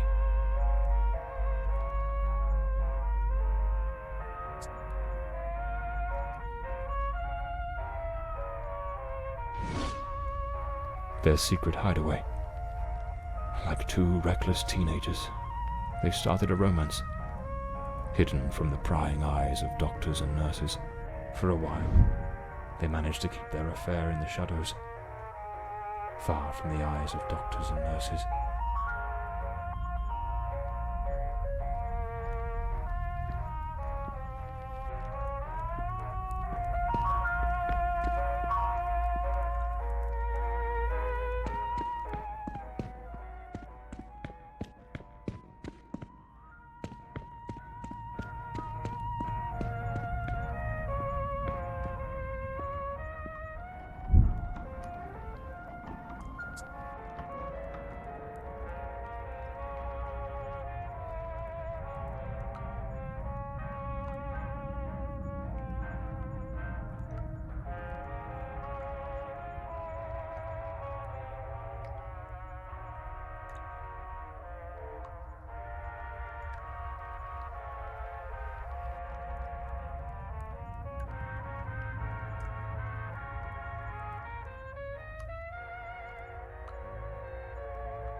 The room has been decorated to resemble some sort of island in the South Seas.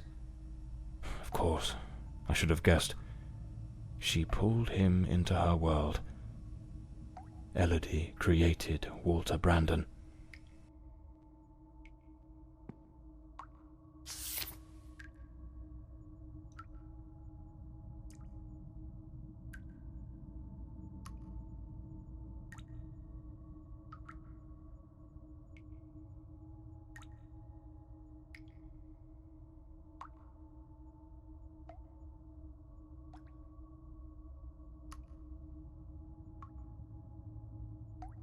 This letter. At the very least, it's highly inappropriate.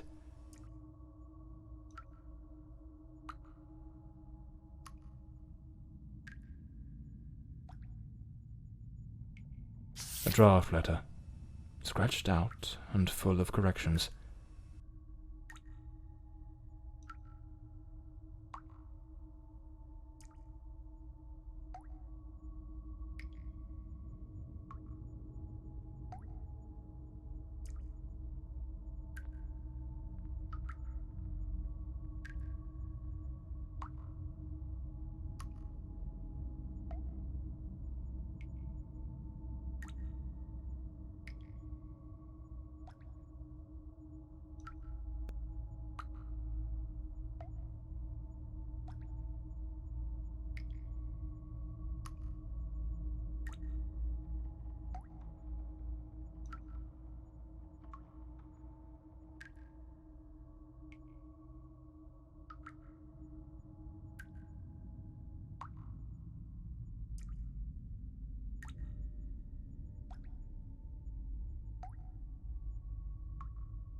she goaded him into leaving the sanatorium. That man was desperately ill. But Elodie's selfishness outweighed what little sense she had. She pushed him too far. If I pieced this together correctly, that Walter was never really Walter at all. There was another personality. She called it the Shadow, a dominant, dangerous force that surfaced again and again in his life. The threads are beginning to unravel, but I need to see this through. What truly happened to Walter Brandon?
Patient number 1365 returns after an absence of 4 months. He's in a state of utter disorientation, perspiration pouring off him, and good heavens, there's a severe wound to the skull. His clothes and hands are covered in blood, and it doesn't appear to be his own. He cannot recall his name, nor anything that's happened during these past months. Seems to have found his way back here more by some strange instinct than by memory itself. The personality once known as Walter has vanished entirely, as has the entity we refer to as the Shadow, though given his nature, I cannot say with certainty it isn't still lurking beneath the surface. We have treated cases of dissociative identity before, but never one such as this. His appearance, his voice, even his build and weight change quite drastically. Now he looks frail, gaunt, empty, as though there's nothing inside, as though he were but an empty shell, waiting to be occupied. His condition calls for far stricter supervision. This institution is no longer equipped to care for him. I am ordering his immediate transfer to St. Dimpna Hospital. Dr. Former, a specialist in matters such as this, will take him under his care. As I near the end of my tenure as director, I must see this case brought to a decisive close. The blood upon his hands, the emptiness in his eyes, all point to an act of the gravest kind. One his mind appears to have erased entirely. God help us, if the shadow should ever wake again.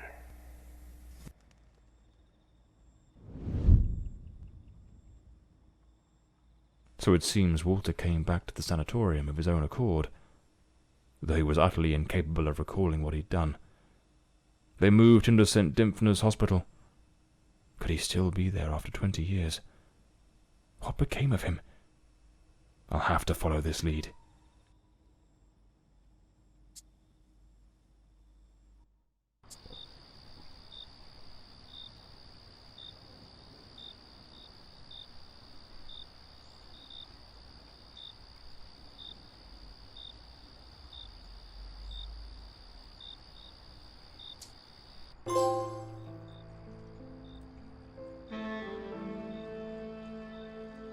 That man returned to the new sanatorium, remembering practically nothing.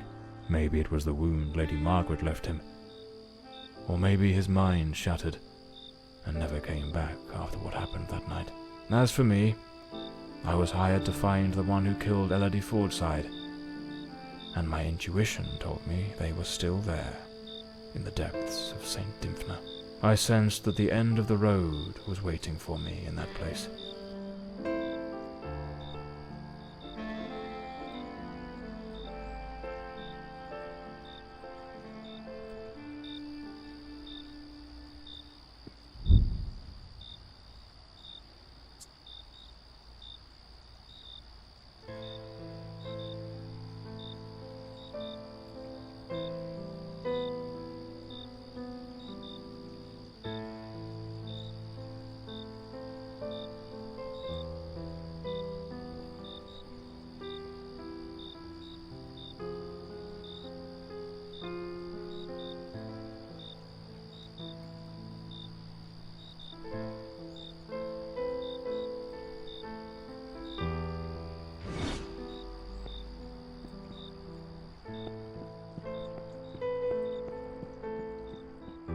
Can't very well saunter in through the front door as if nothing's amiss.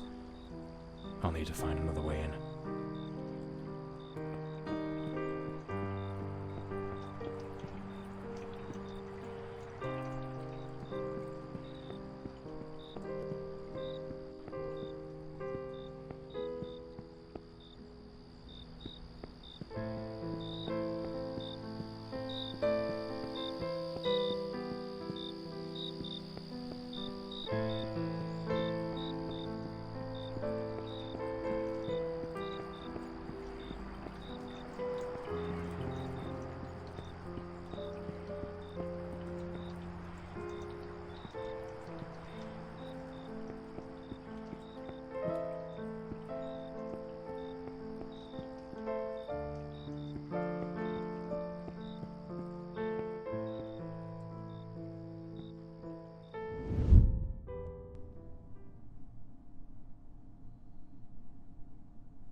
It's locked.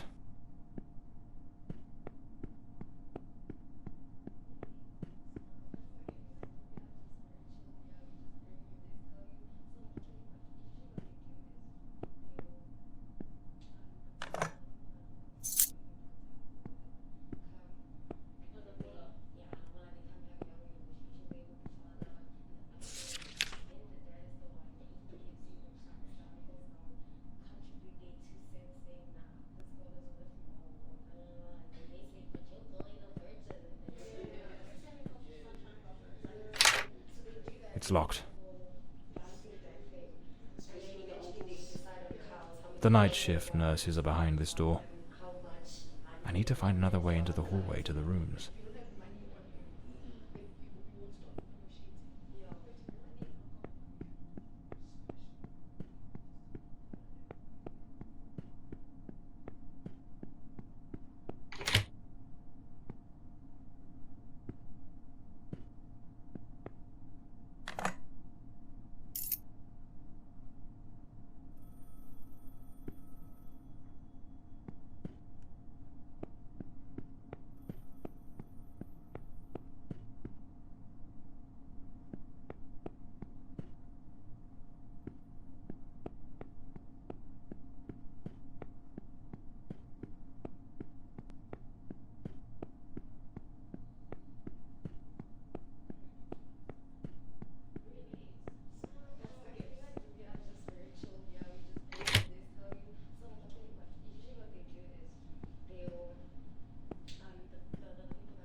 John Morley and the case of the red shoes.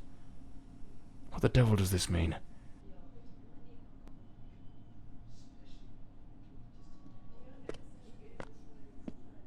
Lady Margaret. That fateful night, I was startled by the noise, those wretched cries of agony from dear Elodie. I rushed to her chambers, and there you stood, stained with the blood of the one soul I cherished above all others in this world. The housekeeper had warned me, but I turned a deaf ear. Elodie was finally happy, even amidst your incessant bouts of volatility.